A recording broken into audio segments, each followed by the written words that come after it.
Well, hello and welcome to the Play Healing Podcast with me, your host, Debi John. And today I have my dear friend, Maha, on the podcast to talk all things play.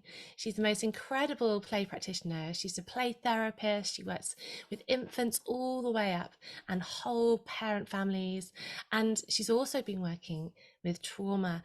And we've got loads to talk about today, loads and loads and loads. But I always start just with how you played as a child, where you grew up. It was Lebanon, wasn't it, that you grew up? I would just love to know what it was like as a child growing up in Lebanon. What did you love playing? First of all, I just want to say it's always a pleasure being here with you, Debbie. I really enjoy our talks. And Lebanon, how was it? Growing up in Lebanon, I grew up in the mountains, so I wasn't in the city. So I always had this opportunity um, to play outside, to engage with nature, to be around kids my age in the neighborhood because we were in a very small neighborhood as well. Just knock on doors and ask people to come and play with us. It was really Lebanon. I think growing up in it is a mix of this cultural, rich traditions, but also we had to cope with a lot of complex challenges due to the country's history of conflicts. There's ongoing conflicts, and so we Oh, had to deal with that as well. So what we did, what as a child, I was very creative in my play because it was the way I would express myself and process things. But what was beautiful as well is I had this community around me. So processing the things that we go through as a country with this community, being in the basement together, sharing meals together, playing sometimes just to forget what's going on outside. But when things would settle and things are calm, we would even that same group we would go out and play in nature and get creative, and it was a beautiful childhood despite the challenges that we went through. wow. So you did have to retreat into the basement sometimes, and everything kind of came to a halt. How did your parents react? How do you remember feeling? Did they cope with it very well, or were they very anxious? What was it like? I think every parent would be anxious. I mean, as a parent now, I understand, but they did put on this face of being okay, being settled, and what they did also is they had their community as well with the adults that were with us. So they would also share meals. They would also play cards sometimes when we were in the basement. Um, I do remember running down the stairs with them. You know, those memories, you kind of block them. So I think I blocked a lot of the fear, the things that I went through. But I do remember running down the stairs, telling us to stay in the hallway. Um, Oh. and just, taking it day by day, trying to normalize things as much as possible for us. The same way I'm doing with my kids, trying to normalize things as much as possible for them. Absolutely. It's a major difference living in a country where there is ongoing conflict and that unsettled feeling when you're on high alert, and then it kind of becomes the norm. But there are so many strategies, aren't there, that our bodies take on and the people around us take on. But I think we'll be definitely talking about the power of community as we go, because we know that connective communities, supportive communities are healing communities, because we're both absolute fans of Bruce Perry. You've spent a lot of time with him. And um I mean, let's go from the beginning. I mean, for listeners, we met as we both embarked on our journey becoming play therapists. I was in France with you for, was it 15 days straight, where we were Yeah. just thrown into this um, experience of learning about the power of play with people from all around the world coming together. And you had this beautiful, calm, attuned spirit about you. I remember being very drawn to you. And then afterwards, as you went on your journey, we all kind of stayed connected for ages, didn't we? And we just followed each other's journey about your placement. How's your placement going? And what are you up to? And oh, there's this training going on and this amazing work here and this research. And it's just been amazing seeing you growing. And you've come into your own, and you just now you have your own thriving practice in Lebanon. You've been traveling around the world. You've been interviewing these amazing people like Dr. Bruce Perry. And I would just love to sort of focus in on some of the key things that have shaped you as a practitioner. I mean, first of all, what motivated you? What drew you to play therapy in the first place? Mm. I think it starts from your childhood, how you were raised up, how you engaged with your own experience. So like I said, I've always been a nature girl. I would always engage with nature, come up with the ideas, imagine things like even if there's holes in the ground, I would imagine like I'm the dentist taking care of someone's um, teeth. I would create scenarios just to process things, and things were slow at my time. Things were easy, they were slow. I had time to play. I was not rushed through play. I didn't have pre-planned activities like structured activities. It was just pure play. Beautiful. And this is, I think, why I'm known as a playful adult. Like I love playing with my children. I love to take it slow and easy. And I entered early childhood education as my first diploma in university, and then I moved to doing my master's in human rights. Um, but after having my two children, I wanted to create something to highlight the beautiful curiosity of children. So I started an NGO called The Story in Me, where children would share their stories and we would publish it. Yes. And it was using their own words. And through that, by coincidence, someone said, "Is it like play therapy?" Someone asked me. I was like, "This is when I was introduced to play therapy." I Googled it and I was immediately attracted to it. And this is how I ventured into the play therapy career. So this is how it all started for me. So you were naturally using play to help families, and then someone came to you and said, sort of, "Have you actually heard of play therapy?" You know, and that kind of sparked your curiosity. And then you just nothing has stopped you since, has it? You've just absolutely thrown yourself into it. Um, Both of us, I think, were really impacted though when we started to find out about trauma and attachment, the power of attachment play. And I think both of us were drawn to working with parent and child quite a lot of the time, because we recognize that there is so many powerful things that can happen in the playroom between therapist and child, and that is there is a time for that. But also we need to start looking at it holistically and supporting that main carer that is with that child the majority of the time, right? Yes, yes, exactly. And you're talking about this, the attachment play really focuses on the relationship. And no matter how many games you play, you have to be attuned to that child. And talking about Dr. Perry and his work and how much it influenced me, he talks a lot about positive relational experiences. And he said that we are relational beings. Yes. And having a positive relationship in your life, being attuned, being with a child can really enhance this child's mental health and help them overcome whatever trauma they have been through. Absolutely. I'd love to dive into how you came to be speaking to Dr. Perry. I think it was sparked by the explosion in Lebanon, wasn't it? And that amazingly traumatic experience for so many families. Would you like to expand on what happened then? Yes, I remember it was the night of the explosion. So after the explosion, I was with my kids alone, and I just sent an email to Dr. Perry and few others, and he was the one that was quick to respond, asking him just to have an interview so he can speak to the parents about trauma.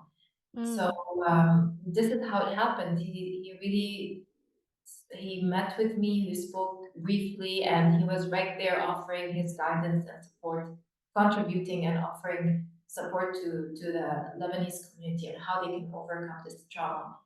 So this is how it started, and I started learning more about the neurosequential model, which really is a great model that is helps practitioners, even educators, and carers learn about the brain, how it develops, and how it Mm. can address developmental traumas.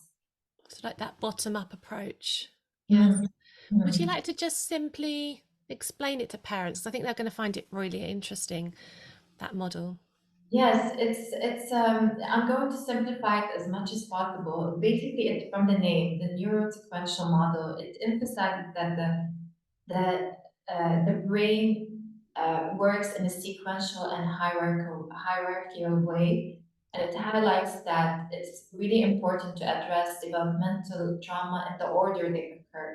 Yes. So, for example, if a brain is a child has been through trauma and fear and stress for a very long time, they don't have really the capacity to forward plan and control their impulses. This is Yes. because parts of the brain responsible for the higher order are taking sort of like a back seat, and we're Yeah. really more working from the brainstem part, which is the immediate survival part of the brain. So Yeah. we have to soothe this part of the brain in order for us to be able to access the higher parts of the brain. Yes, absolutely. It's that kind of thinking part of the brain, the rational part. If I do this, this happens. If I do that, that happens. You're saying that having control on our impulses can absolutely fly out the window when we're in this survival mode. And yes, so our senses get heightened, and we're very reactive, and especially children. We see this come out in children a lot more obviously, don't we, with their behaviors, and either they would sort of you could actually see them shutting down, or they kind of flare up, don't they? And I remember seeing families in this kind of state during the when the Ukrainian war first started, and now we have the Gaza war, and we have so many crises globally. And I know your heart and my heart is for families in crisis not to stay where they're at and get stuck in this post-traumatic stress, this state of stress constantly, because it can happen, can't it? If we look at polyvagal theory and we look at all these things. So um, what did you do? What play fueled approaches did you bring to that situation? Like the therapeutic story, wasn't it? And those things. And maybe do you have any case studies that you could draw from the kind of healing journey that you started to see from the explosion to now? Mhm. What I started off is I did a therapeutic story for children called The Little Helpers. It's translated to Arabic, English, and French. Wow. And it's basically a story that children can relate to about something bad happened to a little ant, and how that ant was looking for support and is found it in the little helpers, the people around them that were the Beautiful. community, what they were doing. So kind of helping children to understand that even in times of crisis, it's really important for us to seek those opportunities, the community, to help us have the sense of normalcy and have a sense of um, um, calm, kind Yeah. of. So this is the story that I started introducing, and it really got a great attention from schools, because a lot of schools were damaged here, and so students were processing through that, and families also would reach out, and organizations. Um, and that played with a great role in helping them heal. You would see children using the sand tray without any words, just processing it through sand tray and putting different scenes, and sometimes talking about it, and sometimes after talking about it, asking me how I felt, like Mm, kind of seeing what I feel about all of this, trying to understand what's going on with them, and trying to see what does this adult feel as well. Is it something that I'm feeling? So it was really eye-opening seeing them process through that and really using sand mostly because a lot of the buildings were have collapsed and a lot of people were under the rubble. So Mm. that was really very eye-opening. So they could play that out, couldn't they? They could bury miniatures in the sand, or they could pour sand over and see things collapsing because of the movement of the sand. That's very, very, very Yes. powerful.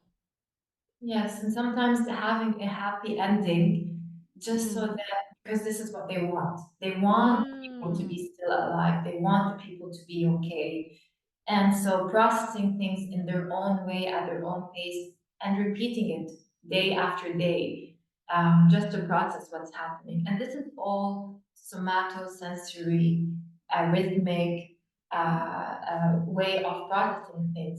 And this is why play is so important. It doesn't involve the cognitive part, but it really starts from the base, from the brain Mm. to the limbic, which is the relational with me, when they're asking me, are you scared? Mm. Did this scare you? Out of nowhere. And so they're Mm. trying to be attuned with me and see how I process this, and then going cognitively and trying to find a solution, planning Mm. for them to be okay and healthy Mm. after they've been under the rubble for a very long time. And you can see this in Gaza as well right now, as we speak, the horrific atrocities happening to children. You can see on social media children using repetitive sensory activities, rhythmic movements to soothe their nervous system. Yes. Like you can see a video of a child using a hole that was bombed a few hours ago, just sliding up and down, using their bodies to have this Mm. balance that their bodies is seeking, their body predictability at least as well. When they're going up and down, they know they're gonna come up and down. And so just to soothe their nervous system. It tells you a lot about play and how it's important. Mm. Yes. It's very moving thinking about the impacts. The most vulnerable in our society are the ones that suffer the most. And the Mhm. majority of the time, it's the children. And this is our next generation. And it's like trying to hold on to hope and trying to do the things we can do and focusing on the change we can make.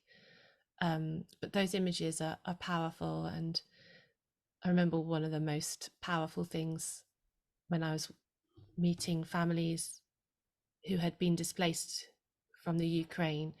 This lady just dancing with a feather, had this big feather, and she took it and she asked for it for her baby. But then when I gave it to her, she started to dance with it.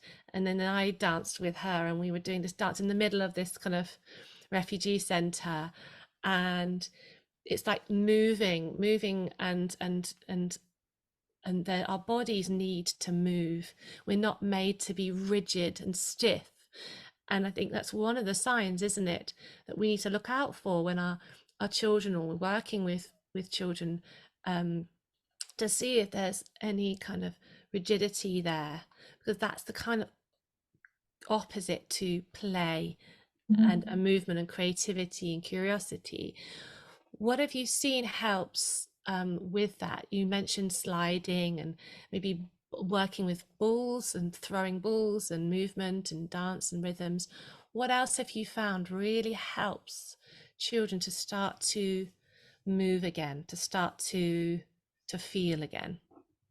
I think every child has a way, a preferred way to express themselves, but I feel, like you said, movement and body-centered activities are really essential in processing the trauma. From the polyvagal theory to the neurosequential model, you can see we need to connect the mind and the body. It's really the Yes. body does remember, like the body Keeps keeps the score. score. Yes. And so we really need, and we can see it because we're not asking those children that are right now processing, we're not telling them go and slide so you can feel better. Their body is asking for it.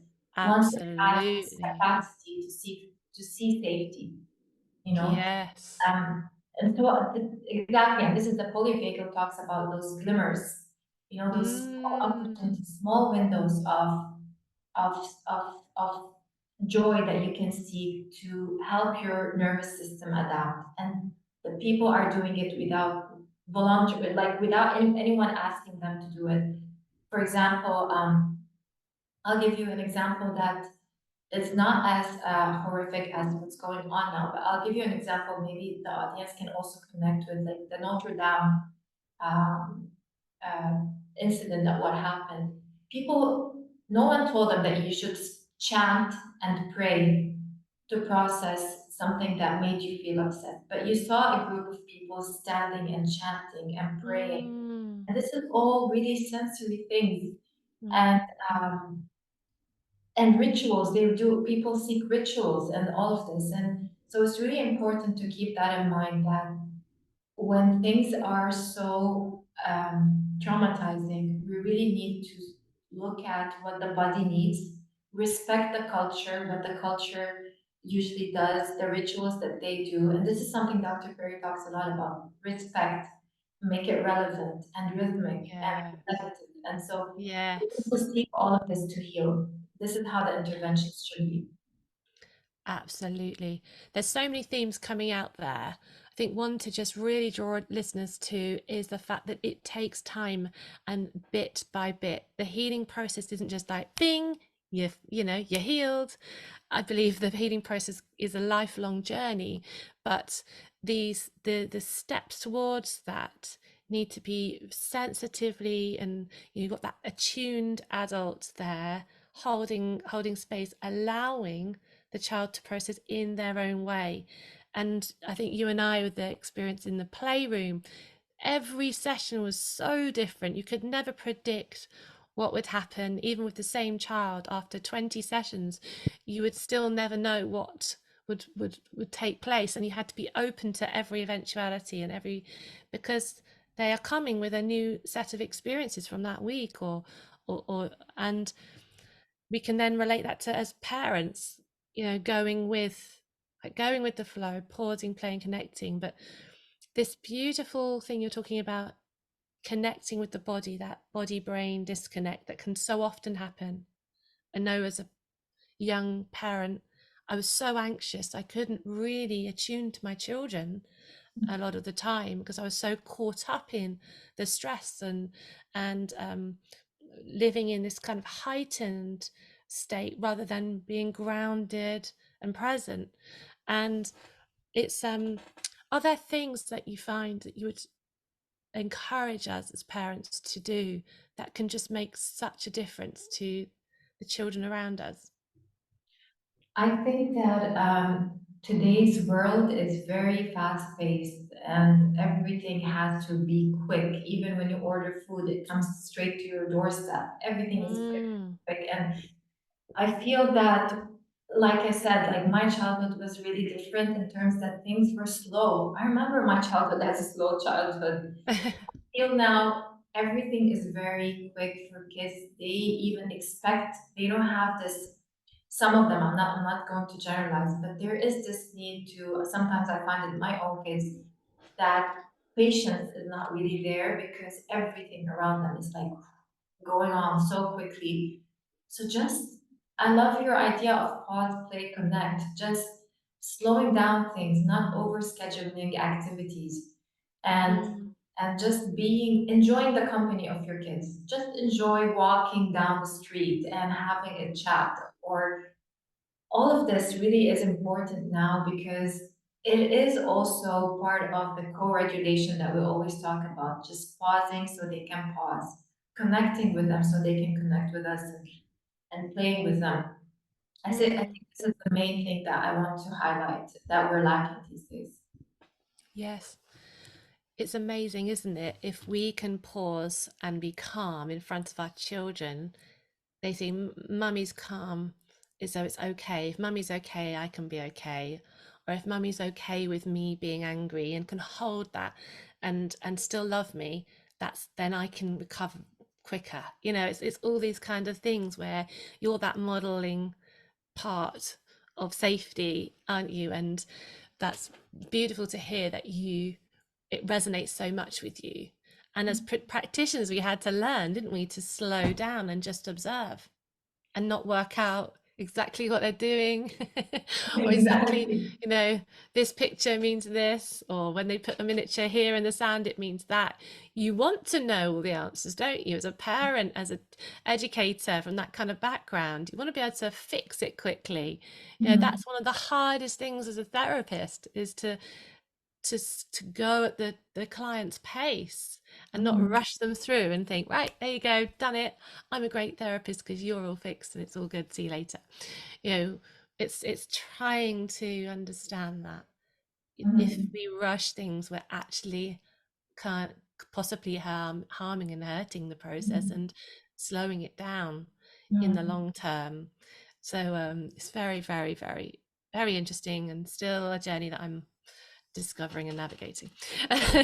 But so what going into this pausing, playing, connecting, and finding that, how has it helped you moving forward? What is your heart for families in crisis? If you could sort of wave a magic wand and families get the support that you feel like they need at this time, what would you be doing? What would you be saying?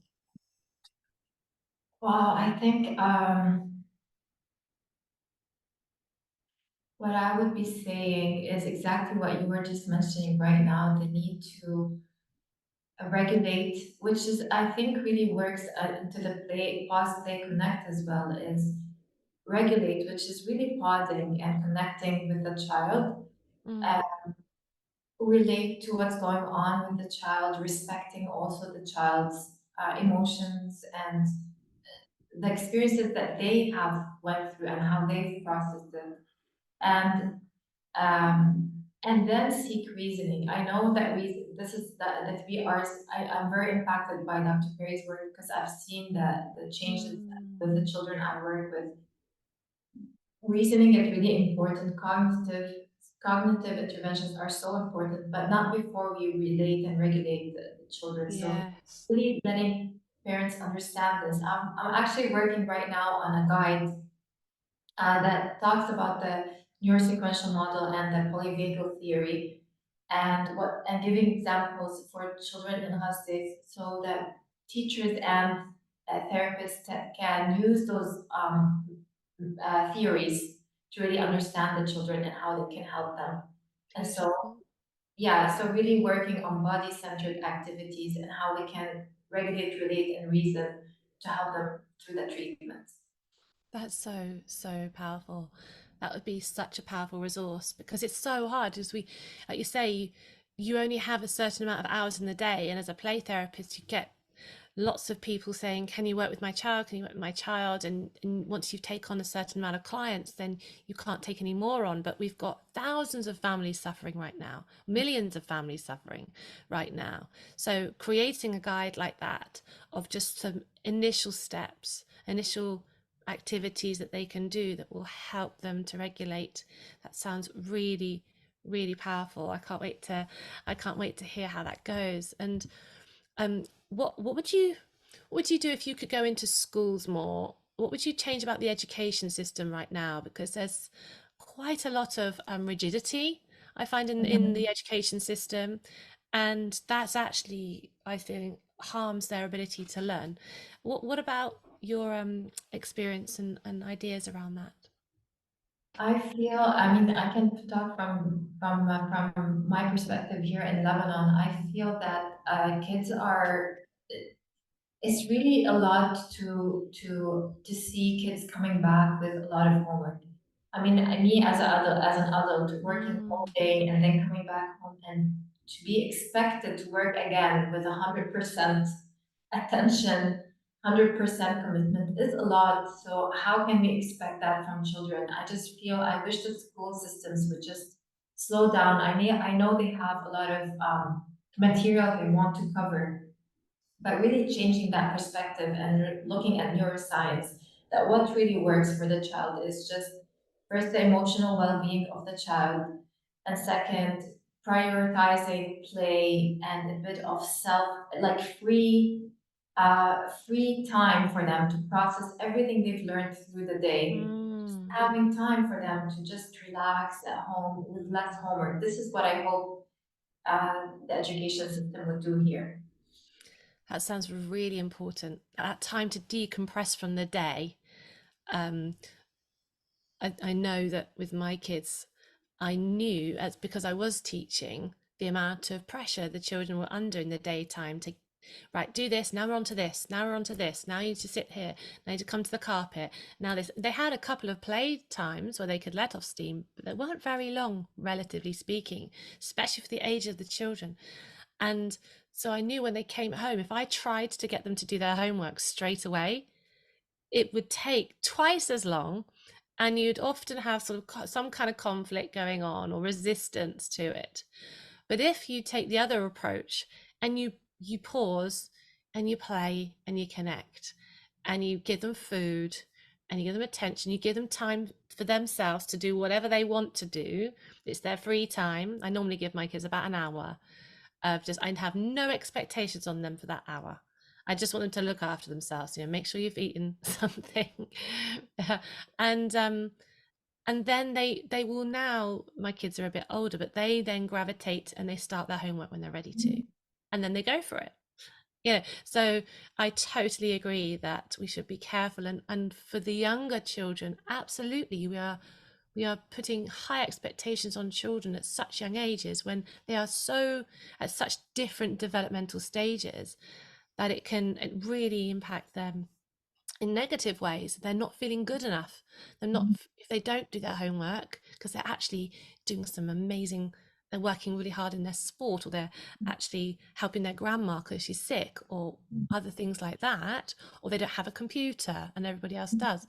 There's such inequality that I'm total advocate for as less homework as possible. Um, anyway, going on to coming down to land, because I want to talk to you for hours. And you have such rich knowledge on all of these things, but I would just love to know how studying play has affected your parenting, and final thoughts on what you'd like people to walk away with today. Play has definitely changed. Like you said, I used to use play to teach all the time. Mm. Like, and it was my way of helping my child gain the alphabets before going to kindergarten because I wanted, this was what play was for me. But I did have in me also, like I do remember at times I would just engage with her and play with her. But really, my focus was trying to teach her because I think we all want the best for our kids and we think Mm, it's not mm. the best thing we can do. So, play therapy changed my perspective in that. It really took an effort for me not to just jump in and say, don't put this here. And it I feel really you. like I think it trained me in a very good way to just also pause and relax and just let the process be. And so my kids, I think now they love playing, they understand it so well, they engage in it so beautifully. So this is what I learned, and this is what I can give also to clients here. What I want to say to everyone listening is that um, really it's important that we look at when we're dealing with children is what's been working for them and why. Just be curious a bit about, I'm just going to give this example just to make it a bit clear because, for example, this child sliding up and down, why is this child seeking this? And what's Mm. working with them physiologically and mentally? What's going on there? And how can we build from that more interventions to help them process their trauma? Because obviously something is working, is helping them. So I just want us, again, with your concept of pausing as therapists and looking at what's working, how can we respect that and build on it further? So beautiful. Thank you so much for your wisdom today. And I know people want to connect with you. You've got a beautiful Instagram account, haven't you, with lots in there, and you have a website. Can you tell listeners what your website address is? Yes, right now I'm opening my own clinic, so it will soon I'll announce that. But for now, it's www.mahagazelle.com. I can share it with you if you want it. Yes, I'll put the links in the show notes so everybody can find you on there. And there are links as well to the therapeutic story that you wrote for the children in Lebanon, which could also be shared away. Are you thinking about translating it into any other languages in the future? The therapeutic story is already translated to Arabic, English, and French. Um, Brilliant. Yeah. so for now, those are the languages. If anyone wants to translate it, that's okay with me. It's a free resource that I'm giving out to people. So anyone who wants to download it, they can download it from the website. So beautiful of you. Thank you so much for that. Oh my goodness. It's just been lovely to connect with you again. Thank And you, Louise. yes, I think I remember crying, thinking, I wish I'd known what we were learning on that course earlier when our children were younger. Luckily, your children were a lot younger than mine were. But we, like you say, I know you would say the same as I, we are not perfect parents. We get it, quote unquote wrong so much, and there's a lot of repair that constantly needs to be undertaken, especially on my part with my teenagers, and they often highlight the things I'm doing wrong daily. So we're not coming to an audience with all the answers. However, you're just sharing our journeys and just sharing the fact that it's okay to slow down. It's okay Mhm. to pause. It's okay to look after your own emotions so that you can be that safe port of call for your children or the children you work with. And sending lots of love to anyone who's listening. If you've got any further things you want to say before we You said it finish. beautifully. I just want to highlight no one is perfect, like you said, and just being the best that we can be at that moment.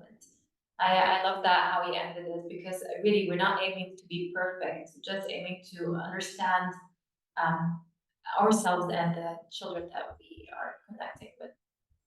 Wonderful. Thank you so much for your time. Lots of love. Thank you.